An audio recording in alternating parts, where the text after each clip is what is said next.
झाले 3-4 दिवसापासून राष्ट्रवादी काँग्रेस पार्टी शरदचंद्रजी पवार पक्ष म्हणून आम्ही जालन्याला प्रचंड मोर्चा काढला।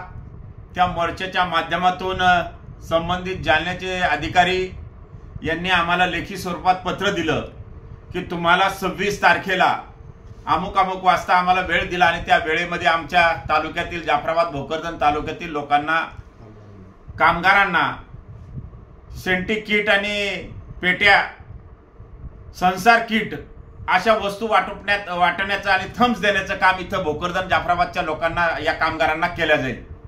पण आज बघितलं असता संबंधित आमदार संतोषराव दानवे आणि माजी खासदार रावसाहेब दानवे यांनी संबंधित ऑफिसच्या अधिकाऱ्यावर प्रेशर आणून पुन्हा त्यामध्ये अडचण आणण्याचं काम केलं आणि जवळजवळ 2,500-3 हजार लोक रोडवर 1 घंटा 2 घंट्यापासून बसलेले होते।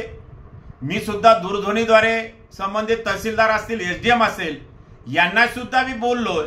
त्यांना सांगितलं की साहेब आमच्याकडे लेखी स्वरूपात हे पत्र दिलेले आहे, जाफराबादला 2 दिवस आणि 3 दिवस भोकरदनला, किंवा नाही झालं तर 1 दिवस अजून वाढून द्या, पण ज्यांचे स्तंभ बाकी आहे त्या कामगारांना ताबडतोब न्याय मिळाला पाहिजे यासाठी आम्ही त्यांना विनंती केली आणि त्यांनी पत्र दिलं। पण कशाच्या प्रेशर खाली आज हे दोन्ही बाप बेटेच्या प्रेशर खाली आले आणि आम्हाला थांबवल्या गेलं। आज सुद्धा मजूर जे कामगार मजूर आहे, शेतीमध्ये मजूर मिळत नाहीये, 500 रुपये दिले तरी येत नाहीये, पण त्यासाठी आज मोठ्या संख्येने इथं आलात।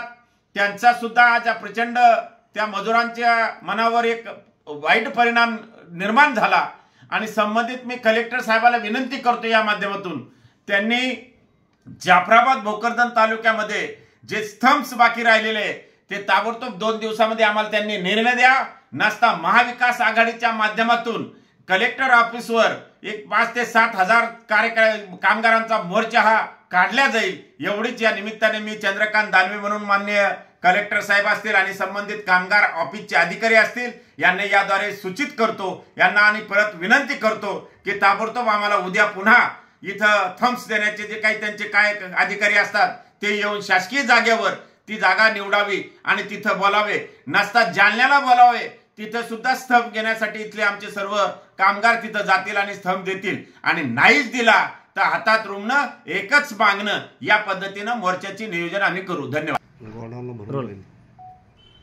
माननीय तालुक्यामध्ये जे आमदार आहे संतोष दानवे आणि रावसाहेब दानवे, निवडणुका या 15-20 दिवसामध्ये आचारसंहिता लागणार आहे, या हेतूने आज जर बघितलं तर या तालुक्यामध्ये एक मोठा गोरगरीब जनतेला वेठीस धरून नंतर तोंडावर निवडणूक आली म्हणून त्यांना किट देण्याचं काम आणि संसार बाटली देण्याचं काम त्यांनी केलेलं आहे।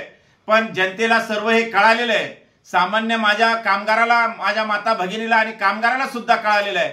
पण माझं या जनतेला सांगणं आहे की यांनी जेवढा त्रास आपल्याला दिला तेवढा येणाऱ्या 15 दिवसामध्ये या देशाचे शिल्पकार भारतरत्न डॉक्टर बाबासाहेब आंबेडकरांना आपल्याला जे संविधान दिलेलं आहे त्या संविधानावर डोळ्यासमोर ठेवून येणाऱ्या काळात या दोन्ही बाप बेट्याला जसं बापाला घरी बसवलं तसा मुलाला येणाऱ्या काळात घरी बसा। धन्यवाद।